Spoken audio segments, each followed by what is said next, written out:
Ambition is the great fire. It's the liberator of the unconscious person, you know? It's like the first requirement of all action.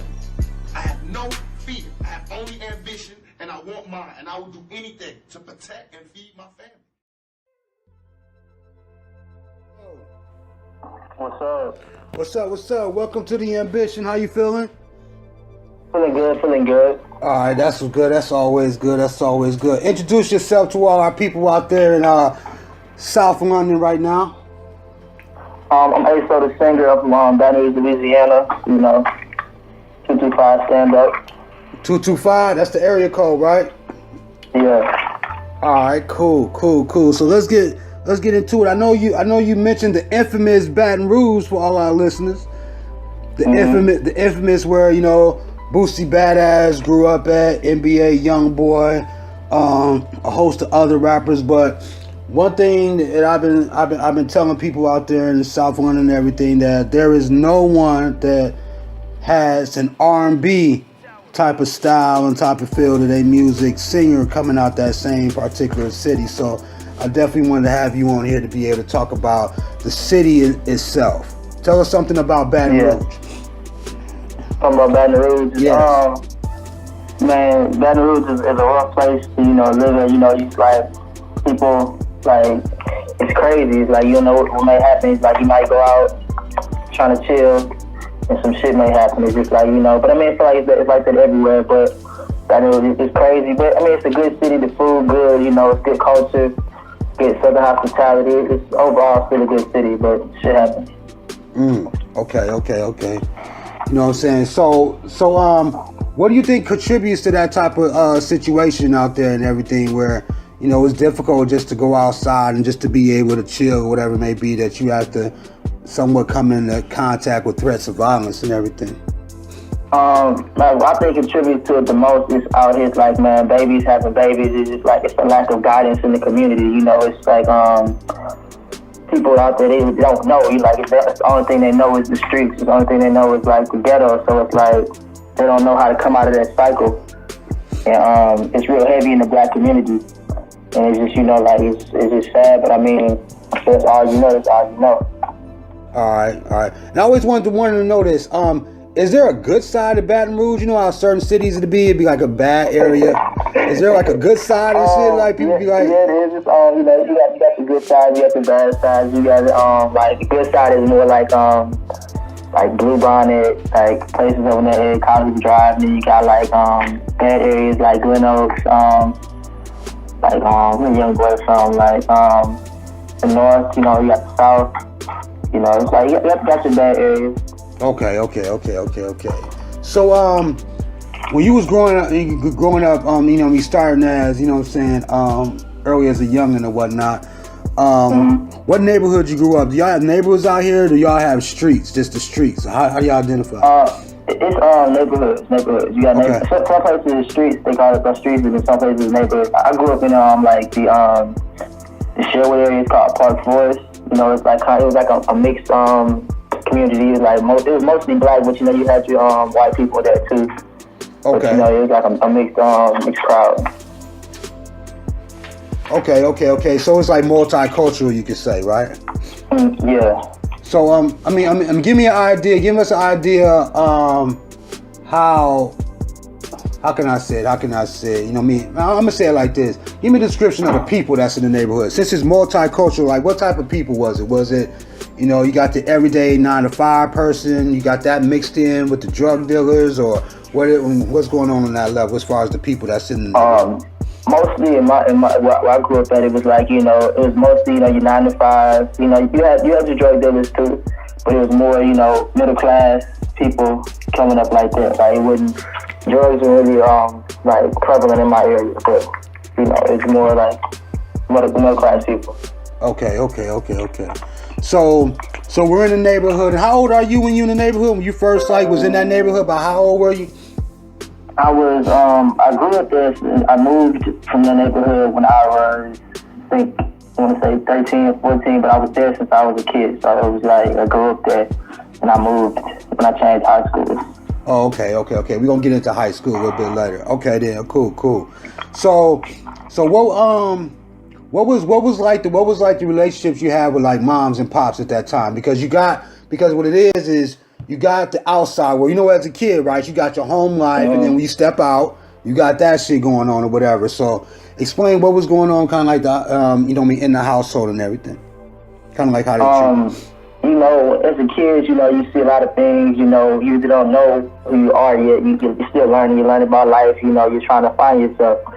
It was times, you know, I wanted to be the thug, you know, I wanted to be like, because that's what I saw, like, you know, sometimes. And like, I wrote a thing, it's called transfers. Like, it's a bunch of buses go to one area. Like, I went to a school across town, so right. It's like I didn't live in the area, so in order for me to go to a better school, because schools in my neighborhood weren't that good. So my parents, you know, wanted me to be the best, you know. So I would go to areas called transfers. Like, you see so many walks of life. You got your rich people, you got your, you know, middle class, you got your, you know, people that live in less fortunate neighborhoods and stuff like that. So I like seeing all these people, like, you know, it's mostly black people on these buses, and had a few whites, but you know, you see all these types of people. But my parents, you know, they kind of like, you know, kept me going in the right direction. You know, I wanted to be this, and they was like, hey, it's not, education is important, education is this, you know, you need to stay on the right path, right. You know, stuff like that. So they were a big part of my character, you know. All right, cool. Education, very, very important. All right, yeah, definitely. Okay, then. So at what point did you start seeing the art? And when we're talking about art, we may not necessarily mean just music, but any artistic skill. Like, at what point, around what age did you start seeing yourself probably drawing, probably you know, doing choreography steps or whatever it may be? Whatever, I mean, around what age is that? Age, let me see. I would say like around 7, 8 in that area. Okay. Because it all started, like, you know, church. You know, you got the drums, you got the piano, you got all that stuff going on in there. The music, I always just had like a feel with music. Music always made me feel good, you know. And you had like Michael Jackson, people like him, like other artists I used to see that always gave me like, man, I want to try that. I want to do that. Like, I used to try to do Michael Jackson impersonations. I used to go to school, you know, had the gloves and the jacket. Okay. So I used to try to do that, you know. Okay. Things like that. So you started seeing a lot of stuff in the church. Yeah, church, like about that music out of me. Because I used to be a drummer. Like, I started out, I didn't even want to be a singer at first. It was more like, I like the drumming. Drumming was like my thing. Okay. So drumming was like really the first thing, like hitting the drums. Drumming was like, you know, man, I like making beats. So like, I always kept me tapping. I always kept me like humming or something, like, you know, doing some tapping. People, I used to get in trouble in school. I used to be like, man, stop tapping in the bits. Like, about that all the time. Right, okay. No, they didn't see that artistic skill still in your soul, like, you know what I'm saying? You was trying to get that shit on out, you know what I'm saying? That's all it was. So around, like, you know what I mean? So you're around like 7, 8, 9, understanding. Around 7, 8, 9, you was playing drums in school? Not in school, in church, my bad. Drums in church. Okay, drums in church. So when, you know, when middle school come around, is it still drums, or is it perfecting into something else? It was still drums. I got in middle school, and it was like, I want to do band. Like concert band. I was like, let me go do that. I want to be on the snare drum. Like, that was my going straight to the band teacher. You know, I want to talk to him. Okay. That was a straight middle school. You just like, man, I gotta get on the band team type of shit. Okay. Yeah, band and basketball. Basketball was my dream, really. What position you play in basketball? I was on point guard. Point guard. Oh, you got some handles, huh? Okay. Little buddies too. You know, jump out the gym a little bit. Oh, okay. He's more in your face. Yeah. Oh, so how tall are you? I'm like 5'10". 5'10". Okay. All right. Okay, cool. So you in band and everything like that. So tell me about what middle school did you go up to? By the way, what was the name of the middle school? It was called Westville Middle. Westville Middle. Was the school like? Was it like cool, or was it, you know, you had any issues with everything? Was there anything trying to keep you from the art? Was anything trying to keep you from like going to band class? Like any problem, issues with people? No, it was man. The school was like the school was so like diverse because you know you had it was so many different programs. So I was in the Great Scholars program. Okay. Like you had to be selected to get in that program. Like, then they had the traditional students that were just traditional, and then you had the Great Scholars and you had the gifted, and you had immersion students, like students that talk different languages. You know, and this is like you get to see all these different types of people and talk to them, and you know, we all like it was like lunchtime and break and recess, whatever. You know, you talk to these people, you see all different walks of life. You get to see different way people see different things. Okay. I got you. So it wasn't like in my school, because I could understand like the band stuff. Because when I was in middle school, I wanted to play the oboe, right? You know what I mean? I was looking. Hey, just check it out. Let me just give you this quick story real quick. It was like this girl. She was like real cute, right? And she told me I couldn't be around her and shit unless I came to band class. So I was like, man, band class. I was like, man. So I was saying, you hang around your little crew and all that type of stuff. So she was like, yeah, you gotta come to band class, right? She was just like so cool or whatever. So I was like, bam. She's like, you gotta pick an instrument.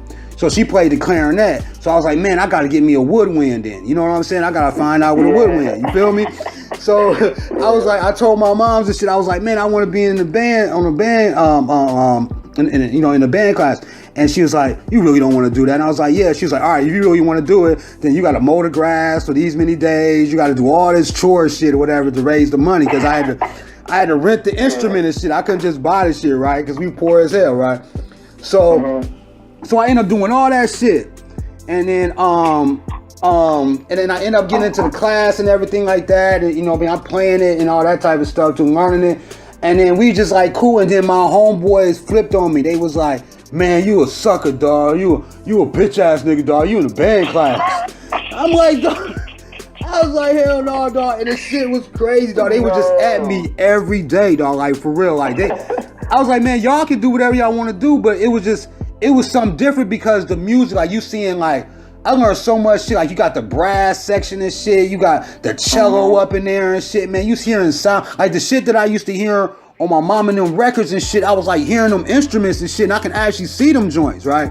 I was like, damn. So it was like interesting to me, besides just the female, whatever. Man, I let them dudes talk me out of going to band class, man. I never fucking went no more after about a week, though. I could have been like Kenny G, like the greatest. Oh, no black person play no damn oboe, man. I can be like, you feel me? Like, yeah, man. You know what I'm saying? Like, no black dude playing no. I could have been selling out fucking arenas and shit if I didn't listen to them people, man. You know what I'm saying? Yeah. So I was just saying that to be like, because sometimes you be in middle school with something, and it's hard to stick to, like, you know what I mean, what your passion is. People don't be understanding that shit, dog. They be like, you want a band class? Then they be thinking you soft because you in band class and shit like that. Like, he in a band class. He ain't hard and all that other shit. The thing with me was like everybody likes the drums. That's like the beat. Like everybody be like, vibing to the beat. Everybody like people that make the beat. So, yeah, you had a different instrument. People can praise me for this shit, like, Right. I got you. So we in middle school and everything. Middle school, 6th, 7th grade. At what point did it stay drumming, or when to the point did it get to the singing part? When did you feel like, man, I can actually harmonize? Singing came along. I used to always like go around like humming, like doing shit like that, and like I used to try to sing, but this shit sounded horrible, bro. Like it was like, nigga, stop it! Like what are you doing? That's where it started off as, man. I recorded myself one day, and I was like, man, that sounds bad. Okay, I'm just gonna keep it to myself. My voice like changed. You go through puberty and stuff. Your voice cracked. Got deeper, and I went to high school. At my freshman year of high school, and it was one of the top high schools in Baton Rouge, called Baton Rouge High Magnet. Okay. And so it was like it had the art program, you had the music program, it didn't have basketball at this school. Like that was my dream to play basketball, but I mean it didn't have it at this school. So I kind of like, I'm going to music dance. I ain't got basketball, I'm gonna do my music. Right. So you're a product of your environment. So, you know, you got people around you that's embracing this singing thing, this music thing. So it's like, man, I'm just gonna try it. So right. try to start singing again, and like people are like, oh my God, you sound so good. And I'm like, man, don't play with me. Like, Right. Stop doing it. Don't bust my head up like that. Right. But I tried to record myself again, and I was like, man, I actually got a little talent. Okay, it was like, okay, so like it all came together, but I still didn't like fall all the way through it. I just like kind of still kept it to myself. You know, if you heard me, you heard me. If you didn't, you didn't. Like that's how it was. Okay. So what was the first song you heard that kind of made you want to continue to sing it? Like, what was like your model? You know what I'm saying? It's usually like, you know, if you start singing, you listen to somebody and everything. Like, you know what I mean? You getting an ear for it or something. I used to always try to mimic like Chris Brown. Okay. August Alsina. People actually that contaminated him a lot. Like, you know, who else? It's like different, like Mario. I remember he started his song, "Let Me Love You." Like that was like a hit back in the 2000s. I always sing that song. That was that joint right there. Yeah. Like so I was like doing those that used to like inspire me. I used to like still had a hunger for it, but it wasn't like I didn't really want to do it. I was still stuck on basketball. Like music was like on the back burner, kind of, you know what I'm saying? Like basketball was like, man, I'm seeing, you know, the NBA players, they getting paid millions. So that's the reason? So it's like it kind of like took my focus, you know what I'm saying? So you put basketball above the singing because you felt like is it more because you could be more famous or you get more money playing basketball, or was it just more of a passion? No, really, it was like that was just my first love. Like I mean, I can remember at like 4 or 5, I was trying to pick a basketball and throw it in the goal. Like that was just my heart right there. I was like, man, that's what I love to do. Okay. All right, that's what's happening. So then you starting to listen to, you know what I'm saying, the music, Chris Breezy and all that and everything. And then at what point did you like say like, I'm gonna write my first song? Let me write me a joint. You know what I'm saying? This a little story right here. I gotta give you the background first. Okay, cool. So I'm gonna give you like a little journey into music. So all right, hold on. Everybody, all my people out in Bankside, the district of Bankside out in South London. I want you to hear the story. Pay attention. Go ahead. Just make it short. So, like I was saying, I went to school with no basketball my freshman year. My sophomore year, I transferred to a school called Central High School, predominantly white school. You know, they had a pretty decent basketball team, and it was a good like academic program there also. So, as you can already probably can tell, my parents is big on academics. They always want me in the best schools. Right. So, went there, made the team my first year. At the end of the season, I did fairly good. I mean, I averaged like 12, 13 points a game, you know, on JV, shouldn't playing varsity, but I mean, politics there, you know, it's, in the South, it's still kind of prejudiced, you know, if you're in the predominantly white area, you will, you know, if you're black, they will kind of, you know, raise the profile, you still down here, but still alive. Okay. But, so, the end of my 10th grade year, they cut all the JV players, all of them, so we had to retry out my 11th grade year. Okay. They didn't let me on the team. So I was like, kind of like, man, I'm like, what? I'm like, I know I didn't get worse, I got better. Right. So, went dabbled into music. I was like, man, so I'm on the team, I guess I'll just like try to do this singing thing. I could still sing, like, I just started writing songs, and like, my songs was trash, bro. Like, the first song I tried to write was so, like, I went back and looked at it like a few months ago, and I was like, what the hell was I thinking? Right. I was tripping. What made it, wait a minute. What made it trash? What do you think made it trash? It just was like, it was elementary. It was like, you know, I guess because, you know, you start out doing something, you know, you don't know what you're supposed to do yet. You still trying to learn. Because I was just trying something. Like, the words were, it was real elementary. I was like, yeah. Okay. I got like vocabulary, shit like that. Like, what was you rhyming together and stuff? Like, hey girl, how you doing? Can you tell me what's your name? Like, it was corny shit. Like, okay. All right. I was like, trash that. Like, I just stopped. So, 11th grade year came by. I had a retryout for like the team tried out again. I dunked this to try out. I'm like, man, because I still was working my butt off for basketball. Like after school, I would, work out. Like I was really, I work hard. Like if I want to do something, like I'm gonna work my ass off to get it. Right. So like went to the tryout, ball at a tryout. I was like, man, we gonna make the team. But if you don't make the team, something wrong. So went to the tryout, did all that, did good. Came back, I didn't make the team. Like it crushed me. The coach was like, man, it's just a puzzle piece that can't fit in my puzzle. What? I just like broke down. Like it just broke me apart. Like I was crying. I was like, man, like this is my dream, and you like playing with it right now. Like this is like I had schools when talking to me, and you like not letting me play high school basketball. Like 'cause I played AESOH also. Right. So senior year comes around. I left that school and transferred again to a school called Family Christian High School. Okay. So boom, got there. Man, that was like a big like move. Like that was like one of the best moves I think I ever made in my life. Like it was like it got my relationship better with God, with Christ. You ain't nothing without Jesus, So got me closer with God, built me a better relationship with Him. Okay. And things like went good. Like I had a great season. I averaged 20 points a game. I was like, man, this is like past like 3 schools looking at me. And then I got sick, got real sick, got a viral infection my senior year, like doing playoffs. Oh. So like flipped. And I remember I was in choir. We like taking electives, so I was in choir one day. We used to always read scriptures before every class. Right.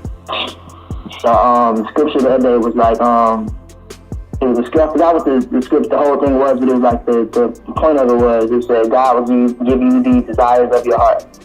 Okay. And for that particular day, the teacher asked me, she was like, Jose, what do you think this means? So I was like, I think it means God will give you, if you desire it enough, God will give it to you. Mm-hmm. And she like elaborated, she was like, not necessarily, she said. She was like, it also can mean that God will put a desire in your heart. Like He's gonna make you want something. He's gonna give you that desire that you're supposed to like chase, Right. And so I don't know, like after that, after she told me that, I started thinking, I'm like, man, maybe God been giving me this desire this whole time, and I'm just ignoring it. Right. You just gotta do what God tell you to do first, anyway. Yeah. So I feel like God let that happen to me, let me get sick for a reason. He was like, man, I don't need you on this basketball court. I need you in this music industry. I need you singing to these people. Right. So. And when that happened, I'm like, cause like college basketball is a business, so it's like if you ain't there when they call for you, it's all the next person. It's got 50 million other people they can call up and be like, hey, you want to try out, or need you at a workout? Can you come see what you can do? Mm-hmm. Mm-hmm. So that was gone. So I was like, man. So I was like, my friend that I went to school with, he was into he produced my first song that I put out on SoundCloud. It got like 8,000 views. What's the name of that song? What's the name of that song so they can go in? What's the name of that song? It's called Tell Me Why. It's on SoundCloud. It's under AESOH. It's AESOH. Okay. He produced it. He made the beat for it. And he kind of coached me through it because I had no vocal lessons at the time. Like I knew how to sing, but it's more to singing than just getting behind the mic and it's like you have to be in the right key, you have to be on the right pitch. It's a lot that goes into it. And I'm thinking this shit gonna be easy. I'm like, I'm gonna go to this big sing song and I got in the wrong key and stuff, man. So that right there, kind of shifted my whole focus off of basketball. I was like, man, let me try this music, and I think this is my God-given talent. Like I always had a knack to music. Mm-hmm. Music always came natural to me. Like why not go where it comes natural? Right. So, Right. I shifted all of my energy into music. I was like, man, I feel like the way greatness is created, like LeBron James, like his God-given ability was basketball. Like that was what he was gifted to do. Right. And he mixed that with hard work, and that's why he's the greatest right now in the game. Right. Yeah. Because it's kind of like listening to it. It's kind of like when you growing up, you got the, it's kind of like it's kind of like a parent thing too, because God is like the father and all that. It's kind of like you got something that you want, but then you got something that you need for your life. You know what I'm saying? Yeah. So you gotta go, which one? God's gonna give you like what you need. Like, you know what I mean? Not necessarily give you what you want. You might get that a little bit later, but I need to give you what you need first. Like you need to master this music shit. You know what I mean? I know you want the basketball. I'm gonna give you a taste of it. You know what I mean? But then I'm not gonna just take it away from you. I'm gonna give you a taste of it so you can feel it, so you still getting some of it. But I need you to go ahead and do this over here and shit. Like, this is what's gonna be. You know what I'm saying? That's kind of like, I kind of like look at that story. Though. That's how I felt. That's exactly how I felt. I was like, nah, because I'm optimistic. I don't think like negative on things. I'm like, man, if that happened, it happened for a reason. Right. Like, God can see up the road. Like, you thinking about today, he's seeing a year down the line, like, what's gonna happen. And then it's kind of like you got all the way to the it's a Christian school, right? Mm-hmm. Yeah, you got all the way to the Christian school, and you was able to do both, really. That's kind of like crazy, right? You was able to do both, and then you gotta have, because you got everybody in there is like connected to God in their own ways and everything. So you got angels around and shit. Like, you know what I mean? You got that, you got that influence, that aura and everything like that. So it's like, man, go ahead and start getting the first song together and shit. Because the first song came, even though you had the musical ability, even though you knew about, the music and the drumming and working with the first song was created while you was going to that school, around after that aura, that school hit you. Yeah. Yeah, man. Yeah. That's kind of dope. And he said it's called "Tell Me Why." Okay, all right. Tell me why. Okay. It's kind of, my voice is like mature. I've gotten better at getting vocal lessons for like 6-7 months now. Like, I didn't enrich my mind about how to do this, how to sing this way, how to get this note out. Like, at that point, I was still like immature. So now I'm like kind of like molding myself, into a better singer. Okay. So, like, give us an idea, like the style. Like, when we look at R&B and everything, it's obvious, people got different style. Chris Brown sound pretty much different than, a Mariana probably, you know what I'm saying? Or, August dude, like, we call it AA where I'm from, like, dude. You know what I'm saying? He may sound different from Bryson Tiller. You see what I'm saying? Yeah. So, the thing is like, what style is, different? Give us an idea on that. Like, what to look for. I don't like to put myself in like in a category. Like, I don't like to, separate myself like that. Like, I think I can do any style I really want to. Like, I got songs where it's like, party vibes, and like, where it's like not too much. It's not really like hard up singing. It's more like a Bryson Tiller, type of like kind of rap, never die sing. Like, you know what I'm saying? Right. And I got songs where it's like I'm really like singing, like you really like have to, I'm hitting certain notes and doing crescendos and doing like, like music, actually using my music skill. You know what I'm saying? So it's like, I don't like to, I can change it up. I got extra songs that I'm rapping on, kind of like rap singing, you know what I'm saying? Like singing ad-libs and rapping verses, like, I kind of don't want to, like, I don't want to put myself in the category, but I don't know. I really don't know my I'm most comfortable with, I could say, like the I don't know that. I really can't, like, I'm really comfortable with I like doing all of them. Like, I don't like, it's just the way I like make my music is when I hear the beat, if it's a dope beat, right, I kind of go from there. Like, I don't like look for a certain type of beat. If that beat fire, that beat is fire. Like, I'm gonna try to eat it. Like, that's how I do it. Okay, so check this out. You know what I mean? Putting this out here. What if, let's say, hypothetically, what if the beat is not that good? You know how sometimes you can take a beat that really ain't that good, and then the vocals will be on point, and that whole song will be dope. How do you approach that? I would have to have like some words before. I would have to be feeling something for it to be just a random beat. Like, I have to be like in a mood where it's like, man, I gotta get this out. Okay. It couldn't be just that beat inspired me. Like, it had to be something like, man, I don't care. Like, it's just like I just be good enough to get what I gotta get out. Okay. So if you did some music with us or whatever like that, and the beat ain't gonna be like garbage and nothing like that. That definitely ain't gonna happen. Yeah. But you have to be like, you gotta lock yourself like I'll probably put you in a room where you can see a whole bunch of Black Panther shit. It's some Malcolm X shit, and I'd be like, the topic of this gonna be, this is before you even hear the beat.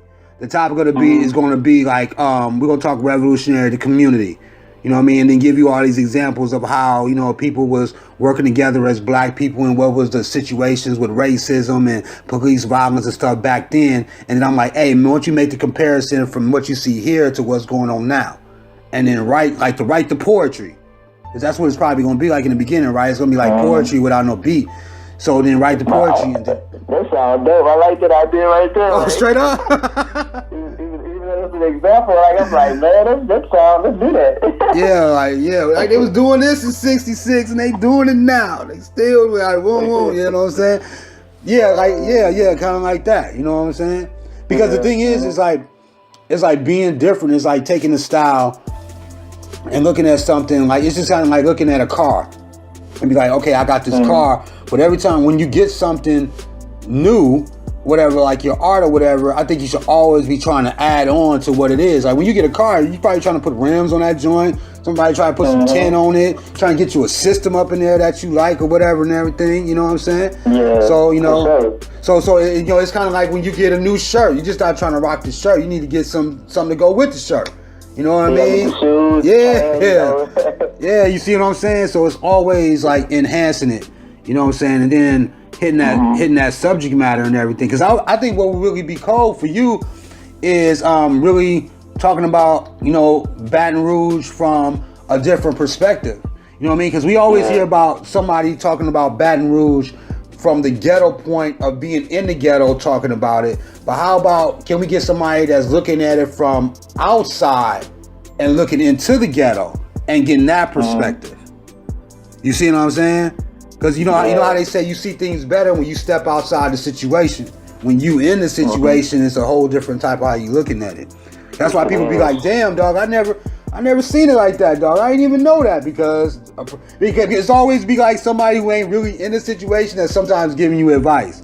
Be like, man, I see all that shit going on over there, around there. You ain't paying It's attention. funny that you say that, man, because like I said, I went to a predominantly white school, so I kind of was like, they made me versatile. I know how to deal with, you know, the Caucasian people and how to deal with the black people. Like, right. You know. So I remember, like, in class, they talk about, like, how black people would be, like, why they gotta be rowdy, like, why you be doing all that, like, they, and I would, like, tell them, because it's like, man, I'm seeing both sides. Like, I'm like, bro, like, you don't know what these people do when they go home. So I was like, you got food when you go home, right? Some of these people don't go home with no food. Some people don't go home to their mama. They like, mama might be strung out on drugs. You know, you never know what their situation is when they go home. It's like, they might act out in school because it's like, they don't know what else to do. It's like, man, my life already fucked up. Why am I here? They're not worried about school. They're worried about surviving. Yeah, man. And they're like, they were listening to me and be like, damn, they never thought about it like that. And I'm like, yes. I was like, don't judge these people, bro. You don't know what they're going through. Like, your life is pieces and cream. Like, don't judge these people. Right. That's what you cannot do, man. Like, because that life could be flipped. God could flip that life in another direction tomorrow, type of shit. You feel me? Like, some shit could happen. You could be in, you know what I mean, that same situation now. You know what I mean? That's why I say you got to be able to. I mean, there's a reason. A lot of times, there's a reason for certain shit. Like if a kid in school wilding out crazy and shit, usually some shit. He probably ain't gonna tell you. He probably don't even know, or she probably ain't gonna tell you. You don't even know. You got to go deeper. You got to really be like empathetic, man. You got to really be like, what's going on, and not be judgmental. Be like, you mean, because you may have a solution for them based on what you seen, though. Like, you know what I'm saying? In life and everything. And like, I'm trying to like do something big one day. Like when I get the finances to do it, like, and I want to help these people, man. Because it's like, if they don't have no guidance, man. That's why you have all these killings and stuff. It's just like, man, this is what I've been doing this since I've been on these streets since I was 7 years old. Like I got friends who's been like this. And like I talk to them, it's like their life is different. I lived a whole different type of lifestyle. Like my brother, like he lived a whole different lifestyle than that. He has a different mom. But man, it was a different lifestyle for him. It was times when he didn't have food at night to go to bed. Like he was hungry on his sleep. He would take cold showers. Like it's like they were living like it was an unfortunate situation for him. It's like, and I like to like, I want to go back, reach back and help. Like it's like, man, people out there like they need help. And it's like the kids and stuff, they gonna look to like the people that's coming up, like the drug dealers on the block. It's like, and that's not the life you should live, but I mean, you gotta do what you gotta do, so that's what they resort to. Yeah. And that was just to be a, like you know what I mean? Because Baton Rouge, I know is high, you know, it's high drug traffic and all that type of stuff. So I'm thinking like from a kid standpoint, you know what I mean? If you, like how old you were? You were like 6, 7 years old, and you in the neighborhood, and somebody is like serving your moms or whatever. You know what I mean? And then she getting strung out. She can't be a good mom to you and this, that, and type of thing. Or the dad is in prison. You seeing all that shit. So I'm thinking when a kid gets 13, 14, like, why the fuck you want to be a drug dealer, man? Like, what would make you want to do that shit? Like, what would make you want to repeat the same thing that destroyed your family? You know what I mean? It's like, man, I'm struggling. I see this drug dealer, man, he got a vet. This man got a Camaro. This man got like a nice ass car. He got jewelry on. He got a bust down. Like, it's like, man, it's like, I want to live like that. Like, like I feel like that's what the rappers do. Cause it's like, man, drug dealers used to be bigger than rappers. Like now it's flipped. It's like, you know what I'm saying? Like it's not, the rappers making more than the drug dealers now. But back in the day, like it used to be the drug dealers were bigger than the rappers. No, you know what happened? I'm gonna tell you something. I'm gonna tell you this. What happened was the drug dealers used to be the big cats, right? The rappers used to hang around the drug dealers. The drug dealers used to clown the rappers. But what happened was the rappers, that's where they got their stories from being around the drug dealers. So when they being around the drug dealers, they telling a story, but what's so fucked up is they start telling what the fuck is going on in the music. Like, I put the dope in the saran wrap shit. Like, this dude really doing this shit. You know what I'm saying? Like, you seen him doing, you telling them the whole shit. Like, I got it in the bumper of the car. I know, cause in the art, you basically like a journalist basically and shit. You know, you like telling what you see and shit. You telling a story in the music. Ain't nothing wrong with that. But what happens is, when you got motherfuckers out here, you know what I mean, the white boys trying to end that shit, they listening to the music for like information and shit. Like, okay, that's what they call, it's called a key? Okay, that's that. Okay, and they keep it where? And you know what I mean? And all that type of shit. And then they start be naming real streets that was hanging on. So they'll go and shit to the real streets and be like, oh shit, taking pictures of them. And people be getting indicted and shit, dog. Like, all of that shit was happening, man. You know what I mean? So, gotta be careful like that with it and shit. You know what I'm saying? But it was just always a fascinating thing to me and shit, dog, to be able to see like why do black males, especially black males around your age, not speaking to you, of course, like you know of it, but just black males your age, like why do they feel like selling drugs is the only way to come up? Of all the millions of things you possibly can do to make money, why do they feel like this is the only thing that I have to risk my life with? Because being a drug dealer, like you got to risk your life every day. It could be cash out for you. You could be going up out of here, right? So it's just like, I got all these things that I think that I need or whatever, but I got all these people trying to stop me. I got people trying to rob me. I got people trying to tell on me. It used to be weird to me, like not to say all this crazy shit, but I just want to be able to have an understanding. It's like anybody can tell on you. Anybody can tell on you. Like you will never know, dog. Anybody can tell on you any moment. Anybody can call the police and be like, you know what? I don't like that dude. Dog fucked my bitch last night. Okay, fuck it. I'm about to be like, hey, somebody serving over there on 10th and whatever and shit. And they'll go down there and shit eventually and shit and see what's going on. And people getting popped off and shit. So my thing was always, even in impoverished neighborhoods, it's like, if you look at it like our grandparents and shit like that, you know, growing up in the 60s and, you know, 50s, whatever it may be, it's like why were they able to find a way? Like it was way worse, dog. Way worse, right? So why was they able to find a way? Like, why did they decide not to sell drugs to their own people? Like, what did they do? Man, this is what I think, man. It's like, I don't condone the activity of selling drugs. It is like, man, when you're trying to survive, it's like, I'm trying to survive. It's like, I don't care. It's like, man, in the black community, the only outlet is like, when you were struggling, is sports, entertainment, and drugs. So it's like, them three things are gonna try. People are gonna try. Like everybody right now is trying to be a rapper. Right. Like that's what people are going to. It's like, man, it's not. People think it's easy, but it's not the easiest thing to do. But it's just like, man, that's what everybody's doing. So I'm gonna try to do the same thing. People coming up doing that. So it's like, I feel like in the old times, it's different type of parenting, like, you know. Oh yeah. Old people didn't play that shit, man. Like, you know, old people whoop your ass, like, you out there on the corner, or you wanna be in the corner? Okay, come in the house real quick. Let me, like, like they're more stern, like, you know, they were more onto their kids. Like, you know, right now you got kids raising kids. You got sisters raising their little brothers. You got brothers raising the whole family. So it's like, man, if I got all this pressure on me, man, I'm not worrying about no damn school. I'm worrying about how to survive. Like, Right. and I mean, like I said, I don't condone it, but I mean, I understand it. I understand where it's coming from. It's like, when you out there, ain't nobody gonna give it to you. Like, you gotta go get it. Right, but check this out, though. Check this out. And this is something like my uncles and you know what I mean, and my granny used to tell me too, dog. Like my uncle from St. Louis, right? Well, he passed away, you know what I'm saying?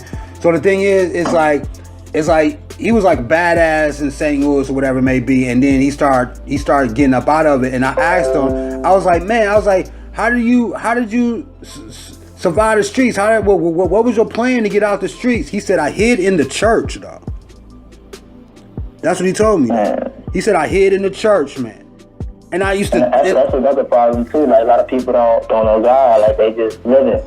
Yeah. Like, a lot of people don't have a relationship with God either. But they have a better relationship with the street life and a better relationship with probably their friends than they have with God. Yeah. And then what about this? What about jobs? Now, you mean to tell me that people can? I think a lot of young dudes be like, I don't want to work that job. Because that job right there is not going to bring me as fast as I see the drug dealer or as fast as I see the rapper. So I got to wait longer. But if you wait longer, you live longer. That's what it looks like. That's true, man. If you do wait, if you go to that 9 to 5 dog, and you take that, because the thing is that our grandparents did it for us though, dog. Like, you know, like, this is way different. Like, you know, great-great-grandma probably stayed in the damn place, dog, for 20 hours and shit for nickels and shit. Like, stacking up nickels and shit to send. You know, you hear the stories about stacking up money for like 20 years to send your kids to college and shit. You know, shit like that. They did it. So I'm saying, like, why can't, and they was able to stay alive, because if they didn't do it and they did that shit, we wouldn't be having them good grandparents to be able to teach us shit. At the same time, somebody instilled that into them. Yeah. If nobody instilling this into these kids, it's like, I don't know how to save no money. I don't know how to make no savings account. People don't even got bank accounts. Like, man, like, if you're in poverty like that, people don't even have a bank account. Like, it's like they're not worried about that. It's like, man, it's just a whole nother. Like, they worry about maybe to the next day. They're not worrying about 10 years down the line where I'm gonna be at. They're not even thinking that way. It's just a whole different mindset. You know what I'm saying? Right. Because like you said, in the high school, people mentalities were like totally different because their parents are just different. It's a lot of the parenting probably. You know what I'm saying? If you got a mom's that, you know what I mean, is young having you and everything like that, she's still acting young, and y'all friends, instead of just being a mother or daughter or mother and son situation, it's gonna be an issue type of thing, because it ain't no authority. The boy or the girl be thinking you they homie and shit. You know what I'm saying? That's my big homie over there. That's my OG right there. You know what I'm saying? You know how they be talking. You know what I'm saying? Okay. I can get it. So the thing is like, also too, let's get back to the music and everything as well. It's like, when we look at lyrical content, like what are some of the things that you're gonna be talking about, like subject matter in the music? I gotta talk about the girls. You know, I gotta cater to my women out there. You know, I talk about women a lot, making love to women. Okay. Wait. For all the you know what I mean, the women in South London that like to be made love to. You know what I'm saying? I'm gonna ask a couple questions and everything. So what is, like, let's get on the romantic side and everything. What do you think is a good, you know what I'm saying, romantic gesture for, you know, a young gentleman coming out of the United States from Baton Rouge, Louisiana? You know what I'm saying? It's how you approach, you know what I'm saying, a young lady from South London, man. You know what I'm saying? Like, you said how I approach you? Yeah, how you approach it. Like, what would be, because you got to approach her first, right? Because, you know what I'm saying, you got to be able to, you know what I'm saying, being able to, speak with her and everything. So how would you approach her? How would your mannerism be different, you think? You know, I have to give, you know, like, I have to, like, walk up with my swag, you know, like, I can't really show it, but I mean, I walk over, you know, with my swag walk, you know, be like, hey, what's your name, man? Like, where you from? Like, I would kind of, you know, start a conversation, spark a conversation, get her interested, you know. Kind of hard to explain. It kind of just happens. Like, I can't really, like, explain the process, but it's like I get a vibe, and, you know, and I just follow the vibe. Okay, let me ask you this. When you see a young lady out there, do you approach her based on physicality, based on how she looks, and you gotta add it. I'm gonna help you a little bit, all right? So based on how he look and body language. You gotta be bad. Like, I'm not messing with no. Well, I ain't gonna say that. I'm not gonna lie. I mean, I look at personality, man. Like, I mean, a girl can be fine as hell, but if her attitude is stanky, you know, she like has nothing in her head, like she has no morals, no like respect for herself, then that shit is unattractive. It's like complete turn off. I'm done. Like, I don't even want to talk to her no more. Like, but it can be like an okay chick and she has like a goal. She has goals. She has morals. She has like, you know, a good mindset on her head. Like, that shit is a complete turn on for me. I'm like, damn, like, I need you. Like, Okay. All right. She gotta be. The first thing I look for is she gotta be kind of, you know, attractive. Okay. All right. Bet. And also too, let's ask. Define your. Let me see if I'm saying this right. Romanticism. Define like your romantic like skill. I say romantic swag. Kind of like define, like, you know what I'm saying? How would that be for all the women out there in South London? What you I gotta go more into that. What you mean? Elaborate a little bit more into that question. Okay, like romantic. Like, when I say romantic, like swagger, that sounds like a song too. Sound like a song.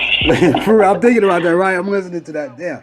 But romantic swagger meaning is like being a romantic. You know, it's kind of like, you know, wine and dine kind of, you know what I mean, massages and everything like that. You definitely want to be able to hit them feet with the heels, you know what I mean, like that. Okay. All right. On a special night, you know, I might want to do something special with my girl or whatever. Okay. I might, you know, take her to the massage parlor, you know, let her have a little time by herself, you know, make a little picnic lunch for her, you know, we go sit by the here is no sand, but I mean, if it was sand, you know, I would go somewhere with sand, you know, a beach, like a good view. But here, I mean, I go to the park because there's no like sand here. All right. Do something like that, you know. Say it's like an anniversary or something. Or just, you know, I want to be romantic that night. I might have like rose petals, you know, to the bedroom or whatever, like in the area that we may eat in, or like, you know, just be creative and like. It's hard for me to explain these things because, man, it's like, I'm a more of a vibe type of person. Like, my music is a vibe. Like, I don't, it's hard for me to just, like, come off the top of my head like this. It's like, it comes to me as I go. Does that make sense? Right. Because the girls out there, you know what I mean, in South London, they kind of like, you know, they got like an attitude a little bit, you know, kind of loud, feisty, you know what I mean, shit like that. So it's kind of like, you know what I mean, it's kind of like on that level. Not saying every single body, of course, but I'll just say the majority. So I was just like saying, like, you know, if you got that type of female, because, you know, she gonna be giving off her vibes too and shit as you talking. You know what I mean? She gonna be like, you know, you gonna see a little shit or whatever it may be. So, you know what I mean? I was just wondering and stuff. You know what I mean? So they have definitely, you know, an idea, because, you know, sometimes who you are personally, if you're a personally romantic person, it's going to show out into your art, into your music. You see what I'm saying? Yeah. You know what I mean? If you like doing it this kind of way, if you like spending time this way, you're going to like talk about that in the music as well. So that does help with the, you know, with the lyrical content question I was like, you know, getting across and everything, which is important. Bet. All right, cool. So do you look at anybody as competition in the industry? No. Let me try to help you understand it. So, like, I'm a writer, so I'll look at somebody who is the best writer in the world, right? I'll look at Leo Tolstoy, right? One of the best writers that ever did it. So, and I'll look at him, but then I'll see myself as a great writer itself, the same way you'll see yourself as a great artist. But I won't look at Leo Tolstoy so great that I won't be like, I won't pass your ass as being the greatest. You see what I'm saying? Like, I won't go beyond what you wrote. Like, some people just have respect. Like people who look at Michael Jackson, right? And I'm sure I can say this about millions of people in the world. They be like, they would never say, like, I could be better than Michael Jackson, even though you might could be. Right? Even though you might could be, you probably could be better than Michael Jackson. Who's saying that you can't, right? Michael Jackson was modeling himself after James Brown and all that shit, dog. You know what I'm saying? He just got colder than them, better than them. Like a lot of them dances and everything. So the thing is, like, is there anybody you see, like, you know what I mean? Like, this artist is like supreme God R&B artist. I might have to step to you one day for the throne. First thing I would say, I mean, I really am not in competition with nobody because I feel like you can only do your music like you gonna do it because that's you on that track. Nobody can, people can try to imitate you, but it's like you gotta be the only that sound that people like. No, it's check it out. Nope, I can't let you get away with it. All right, I'm gonna have to stop you. Okay, let's go back to basketball, right? So say in basketball, you know what I mean? Say in basketball, dude come out and he just got the cold crossover moves. He's just killing everybody. So you gotta counter that. Like, you gotta do something. You gotta go higher than that and shit. He's scoring like 40 points off the fadeaway jumper or whatever, but you got some shit in you too though. So you gonna have to compete to a certain level. Cause if so-and-so, just say it's Chris Brown, just to throw a name out there, just say Chris Brown is singing like this and everybody is liking this style and everything like that, and he just got a stronghold like nobody else can really eat, nobody else can really make money because his style is that. You have to at some point be able to be like, I gotta go be better than that. I gotta be able to take my style and compete against that. You know what I mean? It's kind of like, you feel me? It's like a badass offense gotta compete with a good defense. Like, you know what I'm saying? Like, these people over here shoot out the gym, but these people over here limiting you to like 30 points per game and shit all season type of shit. You know what I'm saying? So that's why I say it like that. You know what I'm saying? To put it in that context. Okay. If I had to pick a person, I would probably pick like Chris Brown, like, you know, because I mean, he's one of the hottest singers right now. You know, everybody knows Chris Brown. Who you think is the best? Who you think is the best? Hold on. Who you think is the best R&B singer? Would you consider Chris Brown an R&B singer or a pop singer? I mean, he got his R&B songs. I mean, he's pop, R&B, kind of. It's like a mixture. All right, okay. But R&B, I mean, Neo is very underrated, man. Like, Neo Cole. Neo is cold, man. Like, he's really like he's a good writer. His vocals, like, I'm not gonna say Chris Brown is the best vocalist. Like, he's not. Like, he just knows how to execute with his voice the way he does. Like, people love what he does with his voice, but best vocalist, like, he's not the best vocalist in the game. Right. Neo, I look up to Neo too. He's a very good vocalist, and he's a good writer also. Like, he like I said, very underrated. I think of some other artists. Daniel Caesar, he's a pretty dope vocalist. I like his vibe. You know, he's more R&B-ish than Chris Brown. But like, those people I look up to. All right, cool. So you look at Neo and Chris Brown. So let's go like this. Let's look at old school people, like the originators of R&B. Like, you know what I mean? Like because you couldn't have a Chris Brown without these cats down here. Like, you know what I'm saying, over here. Yeah. You feel me? So what is kind of like the old school? You probably some of the stuff like your moms and pops probably listen to that you heard around the house and stuff growing up. First, you know, I gotta say Al Green. You know, you got your Earth, Wind and Fire, Maurice White. Okay. Maurice White is cold, man. Like, he's a really dope singer. Like, my vocal coach, like, teaches me a lot about him. Like, he's a really dope singer. Who else? Michael Jackson. Yeah, but I think everybody didn't hear Mike. Like, that's the king of pop. Right. Let's see, Marvin Gaye. Okay. Who else? Luther Vandross. I can go on and on, but like, got a lot of singers out there that started this game and, you know, and came out hard. Like, they paved the way for a lot of singers today. Right. Definitely. So you definitely got to be able to give them, you know, a shout out and everything, man. You got to definitely give a big ups to them, man, because couldn't be able to do it without those influences. And they, you know, and they gave shout out to people who came. They was listening to people, and those people were listening to people, and those people listening to people. So it go, it go down the line and everything, man. You know what I'm saying? So, you know what I mean? Like I was telling you before, it's kind of like you like the best. You know what I'm saying? You know what I mean?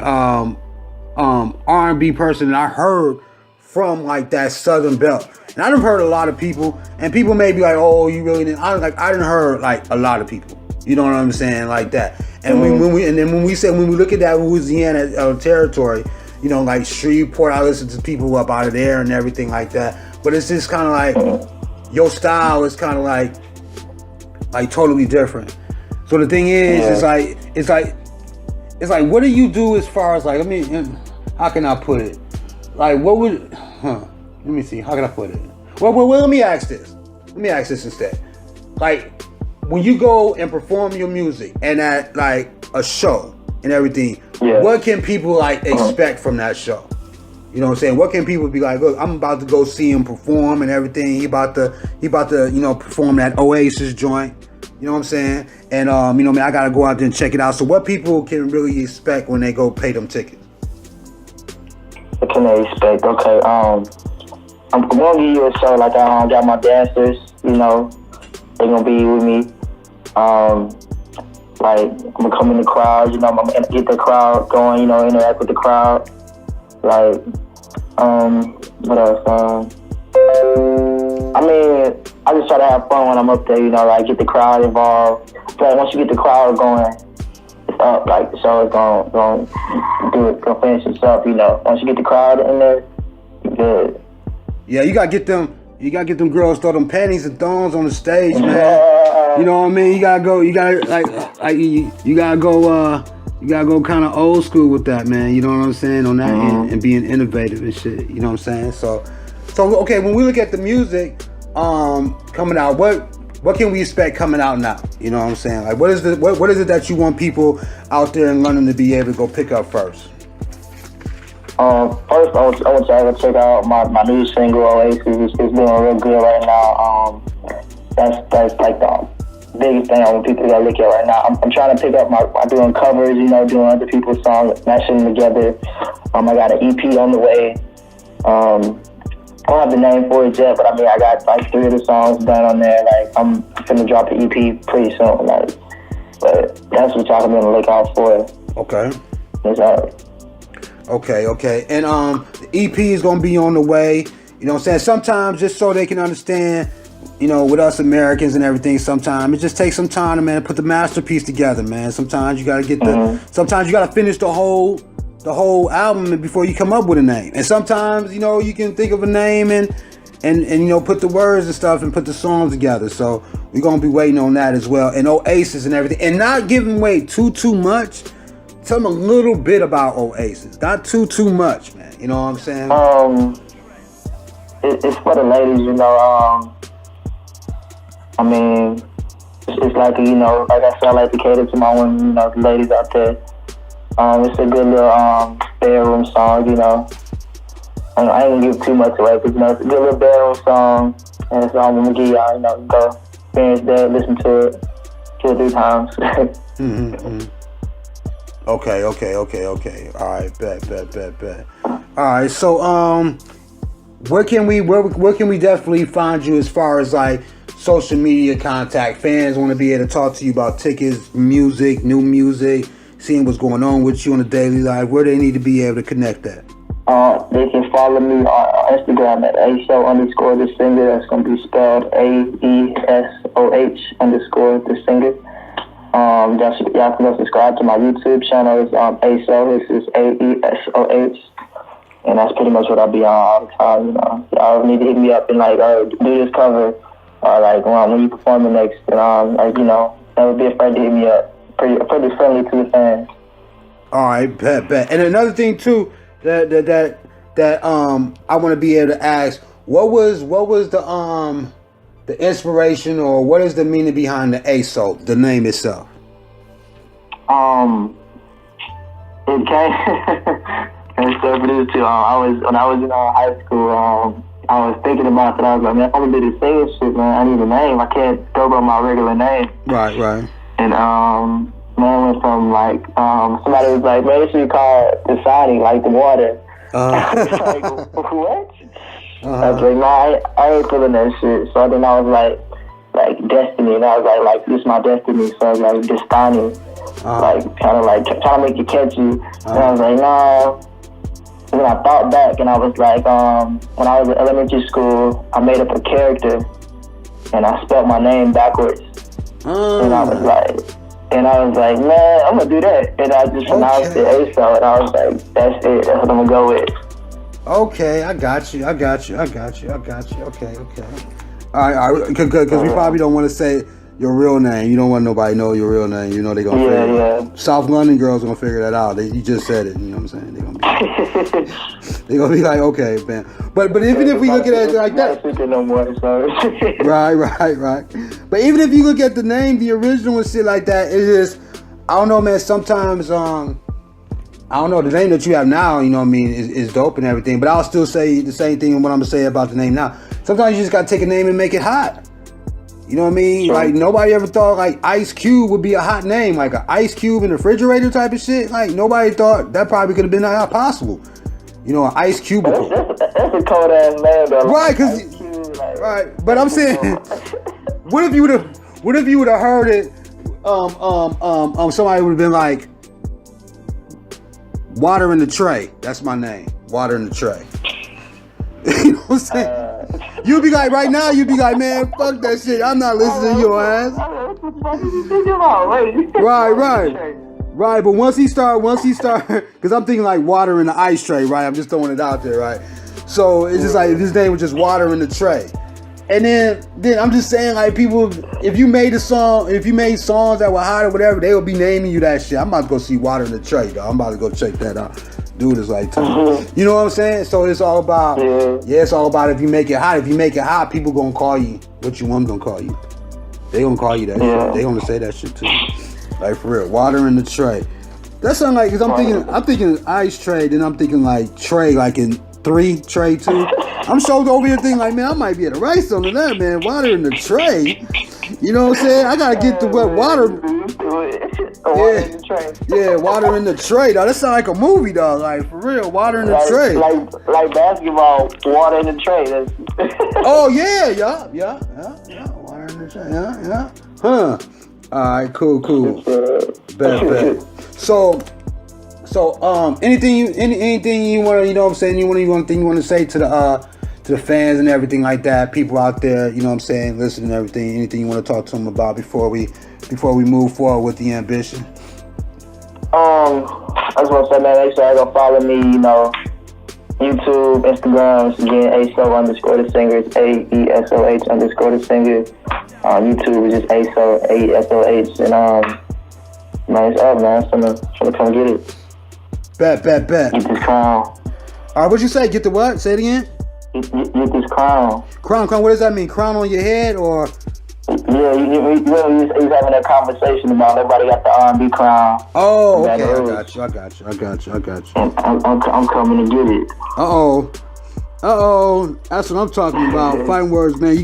Listen, you gotta, you know what I mean? You gotta be I feel like you gotta be able to compete in the world, man. That's how we born, man. Like, the strongest sperm get to the egg, dog. It's a competition, man. It's 1 million of motherfuckers streaming. The strongest one get there, dog. The better one get there is the one that create life, dog. You know what I'm saying? So, I mean, I think that's what happens when, you know, I always felt like, you know what I mean, you got to be able, I mean, before somebody can crown you king, you might have to be able to cut the head off of every king. Every king that you see, in order to be able to stand out or whatever like that. You just got to be able to go to war. The art is what you use to go to war. You ain't got to fight nobody and do all that shit. It's about art, man. Who got the best art, man? You know what I'm saying? Who can think of the most creative shit, the most innovative, the most revolutionary shit? Why, you know what I mean? I mean, because that's how you change the world. The whole purpose of the art is to change the world, basically. You know what I mean? That's what it is. God gave you certain things. He didn't give you it to, he didn't give it to you to destroy and shit. He gave it to make life better and shit. You see what I'm saying? No, what I mean, because if not, then what is it for? Because I remember plenty of times where I would want to stop writing, or plenty of people in the world could contest, you want to be able to quit something that you really love, but something keep fucking with you every day about that shit, dog. It'd be something, dog. You'd be like, something poking, and you'd be like, don't you see me over here? You know to be writing, right? You know you need to be doing this. And it just keeps bothering you and keeps bothering you. I feel like that's like some God shit telling you, man, like, man, you need to get to that shit, dog, because I could take it from you. And that's what people be going through years of suffering and shit, because they be having gifts and shit, and they don't want to unwrap them to the world, and God just snatched that gift for a minute. But I'm gonna get this. Let me get this for a season. Let me get this for like 12 months from you. Let you think about it. Show you how important it is. Yeah, you see what I'm saying? It'd be like that, man. But thanks for being on the ambition, man. You know what I'm saying, like that. And we definitely gonna be at it.